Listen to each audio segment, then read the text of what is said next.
大家好，我是小齐。今天呢，给大家介绍一款仙人球哈。这款仙人球呢，小齐当时是自己采收的种子，小齐1颗仙人球，然后授粉成功了以后呢，收了种子，播种了大约有多长时间呢？大约有4年多的时间了。现在呢，有大的已经开花了，就是我手里的这颗哈，你看它开花开得漂亮吗？这种的呢叫做赵继球，它是属于南国玉属的。南国玉属的仙人球，我们知道的炫美玉、青王。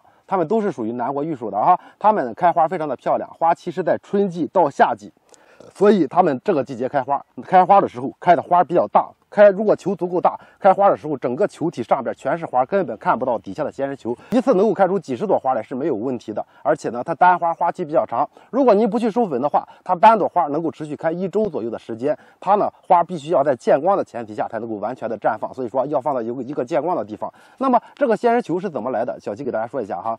小齐大约是14年的时候，14年，然后从一个花友手里他自己杂交的品种买回来，然后仙人球大约在6公分左右。等到16年的时候，养大了，已经开花了，开出花来以后一次开满了，然后呢拍了照片，非常的漂亮。大多数都不知道这个名字，然后我上网上去查了一下，它叫做赵继球，然后后来这个品种就逐渐的都知道这个品种了。但是呢，他们去卖的话，还是当做粉花的亲王去卖的。其实呢，它叫做赵继球哈，并不是粉花亲王。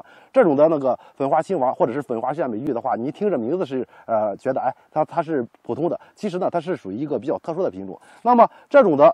它价格多少钱呢？当时呢，16年的时候小齐这边养了一些，然后呢繁殖了一些，都卖掉了。当时的时候是1厘米20块钱左右，他们都能够这么大一个，然后呢都能够卖到80块钱。现在经历这么长时间呢，价格已经比较便宜了哈。对于新手来说，养它合适吗？它呢是属于一种比较适合新手养的，但是呢，我们去买的话，一定不要买嫁接货，不要买落地货，因为在南方福建地区很多都是嫁接落地，然后放到那儿让它去长出根来以后，然后再拿出去销售，这样的苗子拿到家中浇水很容易出现烂根的情况。我们去买实生苗，实生苗的话，只要用小一点的花盆，透气性好的土壤，颗粒占1半以上，您直接放到太阳光底下去。